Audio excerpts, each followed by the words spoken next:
देगी। और जो लेकिन जनता के साथ ये है कि जनता लाभार्थी हो जाती है, जनता जो है वो नारों में फंस जाती है, जनता जो है अभी ये जो चुनाव आयोग वाले बतला रहे थे, ये 60,000 करोड़ रुपए 2019 के लोकसभा चुनाव में खर्च किए गए। इसमें जो राजनीतिक दल ने खर्च किए थे, जो लोगों ने खर्च किए थे, वो सारे तमाम खर्चे हैं।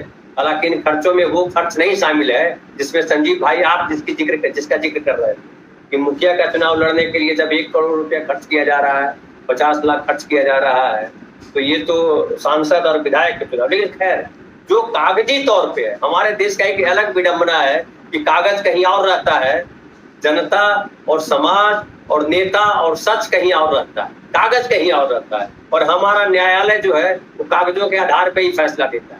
ये भी अपने आप में एक विडंबना है। तो सर ये बतलाइए, ये जो खर्च का हवाला दे रहे हैं कि खर्च बचेगा, और जैसा कि अनिल भाई ने कहा था कि एक काव्यात्मक एक गढ़ते हैं तो लोगों को बड़ा पसंद आता है, अरे भाई एक नेशन वन इलेक्शन।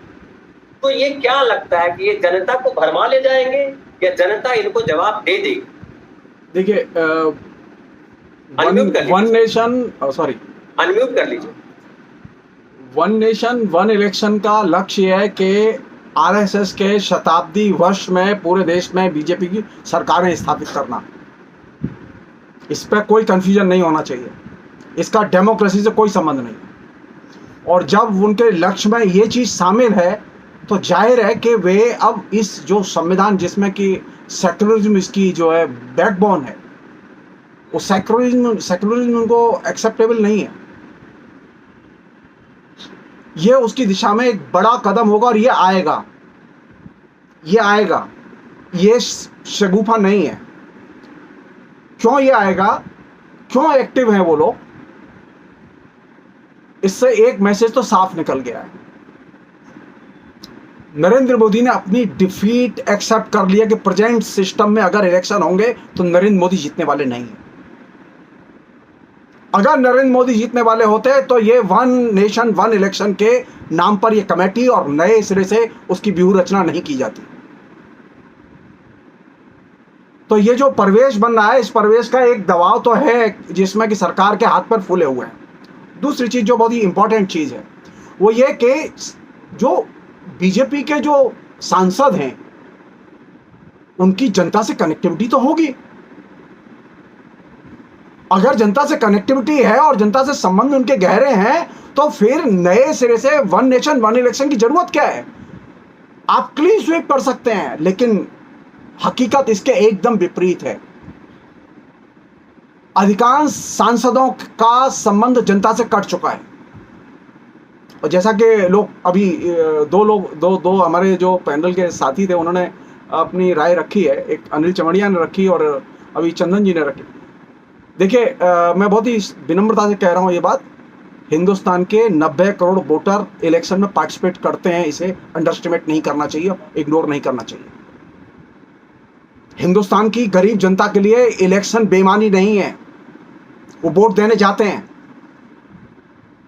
खतरा यह है कि अब SC ST की जो रिजर्व सीटें हैं वो नहीं रहेंगी। आप इसे समझने की कोशिश ही नहीं कर रहे। आज की डेट में SC ST के MP चुन के आते, वो चाहे जिस पार्टी से आए, लेकिन अब नहीं आएंगे। वन नेशन वन इलेक्शन होगा तो अब रिजर्व सीटें नहीं होंगी।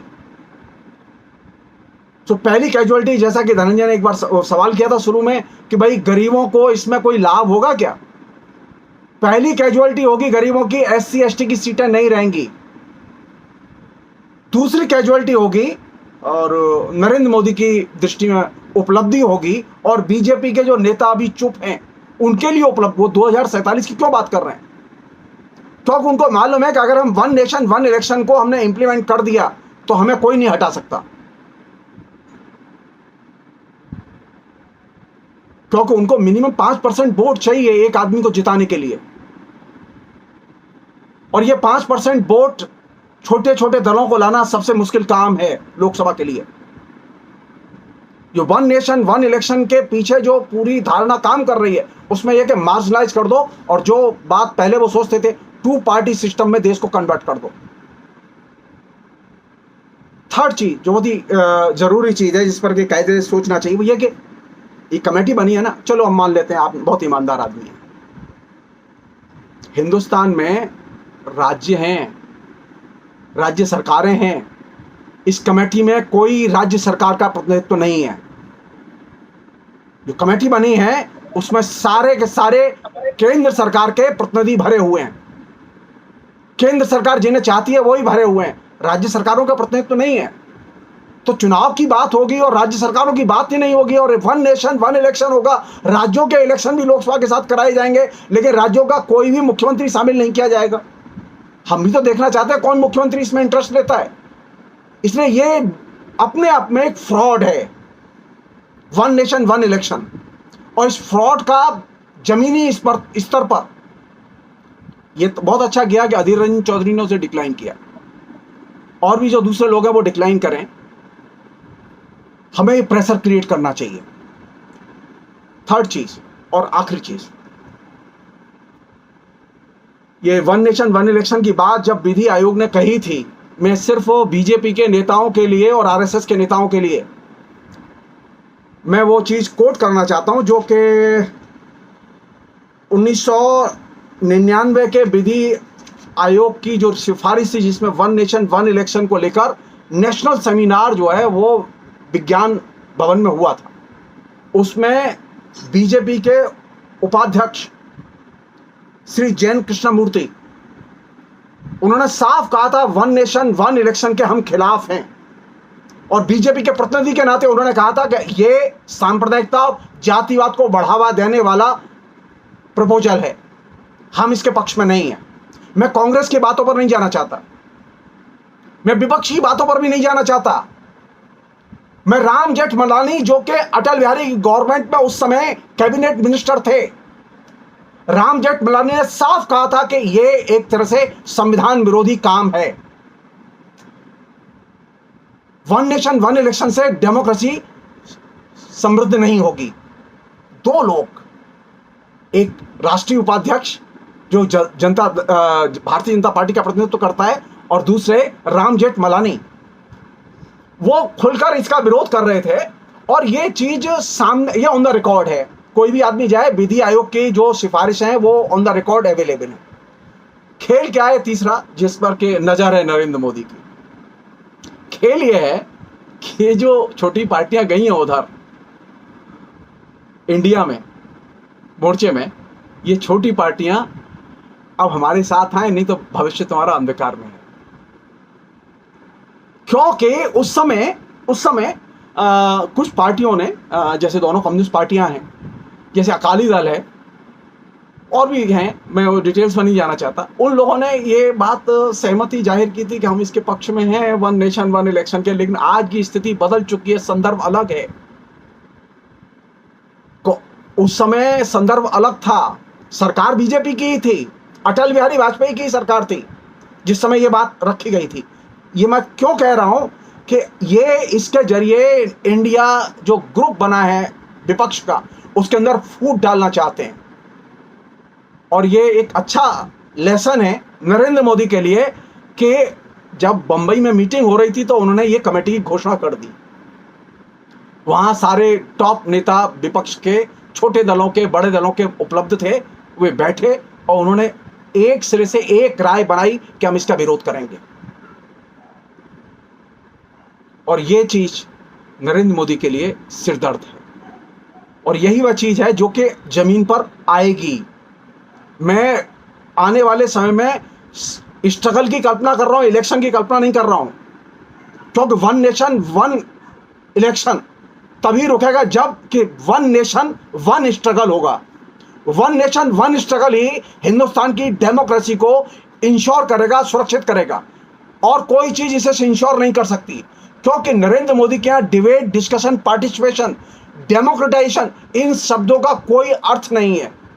वह सीधे सीधे संविधान पीठ के आदेश की अवहेलना कर रहे हैं, और वे सीधे सीधे संविधान में जो प्रावधान है उनकी अवहेलना कर रहे हैं, राज्य सरकारों की अवहेलना कर रहे हैं, और सबके ऊपर अपने मन की इच्छा थोपना चाहते हैं। और उसका एक ही विकल्प है, one nation one struggle. All India नारा होना चाहिए, एक राष्ट्र राष्ट्रीय आंदोलन। और इसके अलावा नरेंद्र मोदी और कोई भाषा नहीं समझते। ये मेमोरेंडम से नहीं समझेंगे, ये किसी भी डिस्कशन से नहीं समझेंगे। जब जनता निकल आएगी, चाहे वो 10,000 लोग ही बैठे सिंबॉलिकली, लेकिन वो 10,000 लोग जब टेंट डाल के बैठ जाएंगे तो जाहिर है, तय मान लीजिए, नरेंद्र मोदी की चूल्हे हिल जाएंगी।